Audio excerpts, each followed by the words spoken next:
Alright, so hi and welcome to my World of Tanks videos. This time I'm doing the historical battles. It's a 9.8 update and Wargaming finally released an update where you can play historical battles. Now what does historical battles mean? Historical battles means that you are going to play battles like in the real history. So, for instance, the only battles where are an option now in the game currently is the battles of Prokhorovka, the Battle of Erlenburg, and another Battle of Erlenburg. Now, the Battle of Prokhorovka, what I played like 15 minutes ago, is a big historical event. Why? Because it's experts say that it's the biggest tank war ever done in history of tank warfare. Why? Because all the German forces on the East Front, all the tanks of the Germans were placed into that battle to fight the Russians. If um, it, with a lot of historical people what studied history said, like, if the Germans won that war, the Soviet Union should have fallen. So if the Germans won that war, the Soviet Union collapsed. So the Russians really had to push hard to get this battle won. Now the Germans are also, this is the first battle where we see the new combat of the new Tiger 1 heavy tank. This is the first time the Russians saw the Tiger 1 tank. After that, this tank was just a beast. I mean, it slaughtered so many T-34s. It's absolutely a beast, this tank. The Tiger 1, there were only hang on, I have to watch Wikipedia. There were only like Wikipedia says, here it is. There were only 294 tanks on the German sides, and only 15 Tigers out of the 294 tanks are used in this war. Now we also have the good tank that's called the Ferdinand. Now the Ferdinand, on the other hand, was a prototype. Well, in the past you used to have the Tiger Heinzel and you used to have the Tiger Porsche. The Tiger P, as called in the name, the Tiger Porsche, was not actually produced, but there were some hulls produced of the Tiger P. Now these hulls, there were around 100 hulls produced, but the problem is that it had an electric combustion engine. Now these early engines used to cause a lot of problems in the past, because it would suddenly catch fire or it will not start at all. And there were 100 hulls produced, so what are we going to do with it? Well, they said, like, we're going to set a superstructure on the hull and we call it the Ferdinand. So now we have the tank destroyer, the Ferdinand. And as you can see, developed on the basis of the Porsche Tiger, like you can see here in the Tiger P, if I can find it somewhere. There we go, the Tiger P.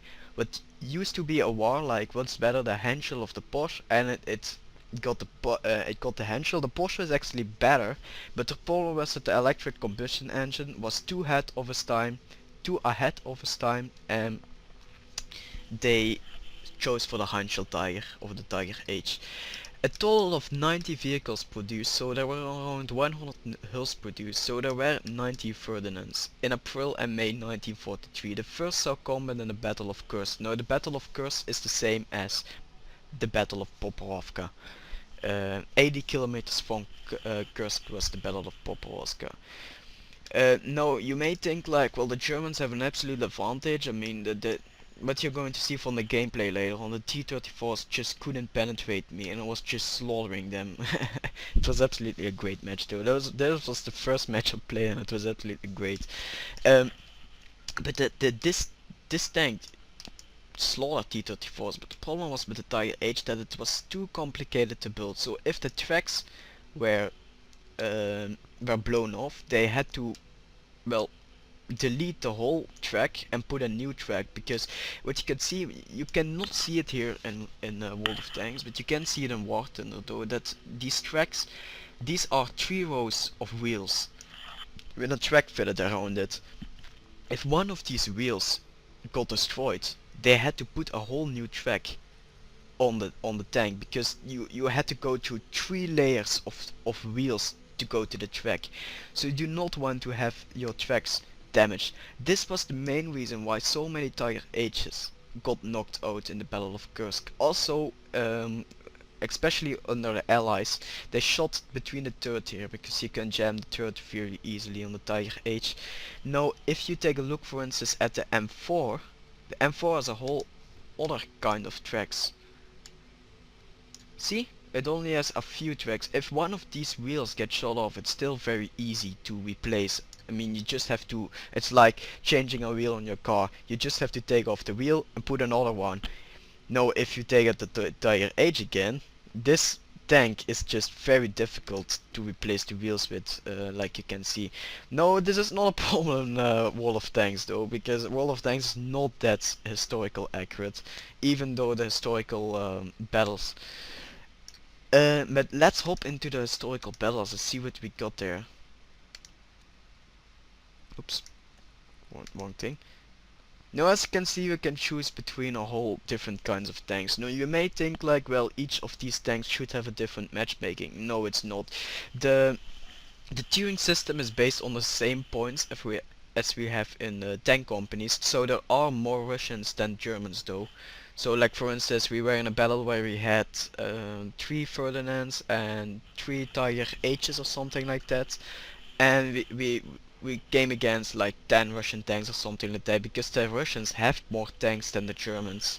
Oh, that's pretty common. That's why they won the war, because the Russians have more quantity than quality, and the Germans had more quality than quantity. These tanks are also very difficult to produce. So if the Germans had the same amount of tanks as the Russians, the Germans should have easily won that battle, because the German tanks are so good and they are really ahead of its time. But as you can see, we have the KV-1S. What is not, I never ever, from all the documentaries what I watched, I never seen a KV-1S driving in the Second World War. Now the T-70 is a pretty common scout tank under the Russian. Yeah, the T-34, we're not going to talk about that, the most widely produced tank ever. Su-76, this is the second most produced tank. The Su-85 is also a very widely produced tank, and the Su-152. Now this tank plus the ISU 152 is the only tank what can damage the Tiger H in the Second World War. These are the only Russian tanks that can go through the frontal armor of the Tiger 1 or the Tiger H. Now on the German sides we have the Tiger 1, the Panzer 2, what's basically just a scout tank. The Panzer 2 is mainly used in the beginning of the World War, and at the end it's used as a kind of scout tank. The Ferdinand was actually basically a piece of shit in the World War II, but in this game, because in this game you don't suffer from electrical combustion fire, so the Ferdinand is not a problem. It's actually pretty good here in this game. Panzer III is also used as a scout tank. Of course we have the Mighty Panther, the best tank from World War II by many historians say that. Now we have the Stuck G. The Stuck 3 G is a special tank. Maybe I can get a picture of War Thunder here, if you can see it by now. I don't know, maybe I'll put it in, maybe I don't. But the Stuck 3 is actually it's three different tanks. So these tanks are split up by the gun. In the game itself we have like I think 3 different kinds of guns. But we still have the Stuck 3 in the real World War II, and in War Thunder for instance the Stuck 3 is split up in 3 different kinds of tanks depending on the gun. And we have the Mighty Panzer IV, what's my favorite tank in War Thunder Ground Forces, where I should release a video on soon. I still have to. But yeah, that's it I think. But as you can see, if you press the battle button, if you press the battle button, you have an historical loadout. And you can't change this. So what you have here is a tier 3 radio. What's the fuck 5, as you can see maybe through the black of the historical loadout. No, this fuck 5 is not good at all. You can't message throughout the whole map like you can do with the fuck 12 or something like that. Also we have a suspension, the first suspension, so you can't mount everything at all. I wanted to mount a heavy spar liner on this tank, but the problem was that the heavy spar liner was so that was so heavy that I just couldn't mount it. So I had to use, so I I have set this on instead, because the enhanced torsion bars, I thought this would be more historical accurate, and I thought like, well, the Tiger Age has a lot of problems with tracking, especially if you look back to World War II, but it it turned out it's not a problem in World of Tanks. The engine is a tier 4 engine, as I can see here. Should look it up later, and we have the 88 anti-tank gun. Now if we take a look at the normal stats of this tank, you can see that we have this big gun, but this gun was never used on a Tiger. So instead of this, we use this gun in the historical loadout, the short 88. The short 88 has 70mm less penetration, but still enough to penetrate the Russian tanks though. And we have, instead, we can still use the top engine though, so that's not a problem at all. But the biggest problem with the Tiger Age is this horrible radio. This is the first time I have problems with the radio in World of Tanks. This fuck 5, you don't want to be your radio man. You don't want your radio man to be knocked out, or you can't see anything over the whole map, what you will see on the gameplay also later on. Also, one very last thing before I hop into the gameplay, what I want to see, what I want to let you see is that before you go into the battle, you can see that you have a loadout, the historical loadout of the Tiger Age. So that means that you have 54 AP shells, so that should be enough. But you only have 2 gold shells, plus you have to pay them with gold. So be aware if you shoot gold shells, because these shells are very expensive. In real life, these shells are very expensive also. If a tank crew is driving a tank and they only have like 2 to 3 APCR shells, because these shells are so expensive. I think the new shells are fitted with plutonium or something like that on the end of the tip, but plutonium is expensive, so they recommend to shoot armor piercing instead of APCR. Now this is just the same in World War II. These shells are very difficult to make, are very expensive to make, so they don't fit the whole Tiger Age full of these APCR shells. So that's why you only can use 2 shells. Now the heat ammo was basically used versus armored cars and infantry, but you have a lot of AP ammo, and the penetration is still enough. Even though this is a short barrel gun, the penetration is still enough to knock out T-34s and Su-152. So that's it, and I'll see you in the battle. Okay, so welcome back to the battle. I'm recording this, what I'm saying now, a day later, so there may be some things what I said twice, or I will forget or something like that to talk about. But anyway, let's go into the game. So we have the Tiger Age in battle, as you can see. The Tiger Age, first of all, in the 9.8 update there was also a new tank skins. So the tanks are much more detailed than they used to be. Like you can see, I mean, the sun, it's really nice. There's some things but you never actually saw in the game, like tops of, like for instance, shovels that are sticking out, or